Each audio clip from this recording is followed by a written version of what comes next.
Top quality और consistent performance के लिए सिर्फ सिल्वर पंप्स। टॉप क्वालिटी और कंसिस्टेंट परफॉर्मेंस के लिए सिर्फ सिल्वर पंप्स, नाम याद रखना।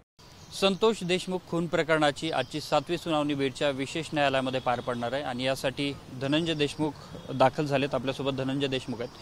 काय सांगाल, आज 7वी सुनावणी, आज काय अपेक्षित आहे, न्यायालयामध्ये काय झालं पाहिजे? मागच्या सुनावणीला चार्ज फ्रेमसाठी सुद्धा ठेवलेलं आहे आणि त्याच्यातले जे 2-3 अर्ज आहेत, एक प्रॉपर्टी जप्तीचा अर्ज आहे, एक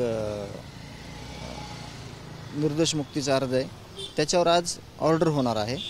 आज आर्ग्युमेंट नसणार आहे कुठलीही आणि आज निकम साहेब देखील नसणार आहेत। त्यांनी मागच्या तारखेला सांगितलं होतं की मी आज नाही, त्यांची दुसरीकडे कुठंतरी तारीख आहे त्यांच्या दुसऱ्या केसची, म्हणून ते आज अनुपस्थित आहेत। तर जे दुसरे सरकारी वकील आहेत, सहाय्यक वकील कोल्हे साहेब, ते मात्र उपस्थित असणार आहेत आणि आजचा या अर्जावरच्या ऑर्डर आहेत। आज काय चार्ज फ्रेम होण्यासंदर्भात आज स्पष्टता येईल असं वाटतंय? नक्कीच असं वाटतंय की हे लवकर ऑर्डर झाल्या ह्यांच्या तर चार्ज फ्रेम व्हायला काही अडचण येणार नाही। हे सगळं एकीकडे चालू असताना दुसरीकडे मात्र बीड शहरामध्ये वाल्मिक कराडच्या वाढदिवसानिमित्त फोटो लावल्याचं पाहायला मिळालं आणि हे जे फोटो लावले गेले हे राष्ट्रवादीच्या पदाधिकाऱ्यांच्या वाढदिवसाच्या निमित्ताचे बॅनर होते। एवढी अमानवीय घटना घडली असताना या आरोपींना न बेड्या घालता सगळीकडे मिरवलं गेलं। जर यांची धिंड काढली गेली असती, यांना सगळ्या देखत जर फिरवलं असतं की हे आरोपी आहेत म्हणून, तर आज ते कोण कार्यकर्ते, कोण सरचिटणीस, कोण पदाधिकारी आहेत, कुठल्याही पक्षाचे असू द्या, त्यांना ही हिंमत झाली नसती की आरोपीचा फोटो मोठ्या फ्रंट लाईनला लावायचा।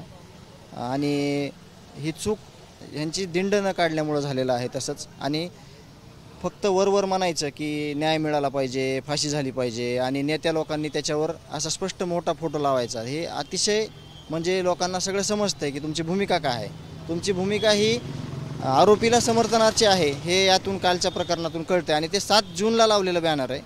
ते आम्ही बघतोय की कोणी काय त्याच्यावर कारवाई करतंय का, ॲक्शन घेत आहे का, परंतु ते स्वतः आम्हालाच त्यात लक्ष घालून आम्हाला सांगावं लागलं की आरोपीचे जर असे फोटो लावत बसलात तर संदेश काय देणार आहेत तुम्ही, जे काही पक्षाचे लोक आहेत ते संदेश काय देणार आहेत समाजाला। म्हणून कालची जी कारवाई झालेली आहे किंवा ते बॅनर काढलेले आहेत ते स्वतःहूनच काढायला पाहिजे होते आणि खोटी सहानुभूती, खोटं समर्थन करायला नव्हतं पाहिजे।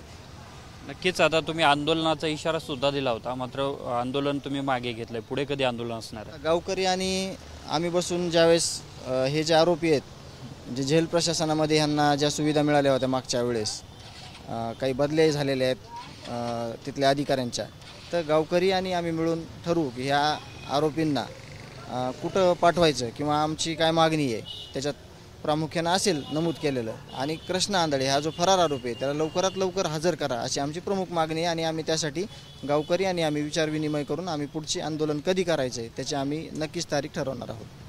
नक्कीच आपल्यासोबत धनंजय देशमुख हे होते आणि ते आता 7वी जी आजची सुनावणी आहे न्यायालयामध्ये त्या सुनावणीसाठी पोहोचलेले आहेत। आता नेमकं न्यायालयामध्ये काय होतं हे पाहणं महत्त्वाचं असणार आहे। कॅमेरामन हर्षल निकमसह मी अशोक काळकुटे, TV9 मराठी, बीड।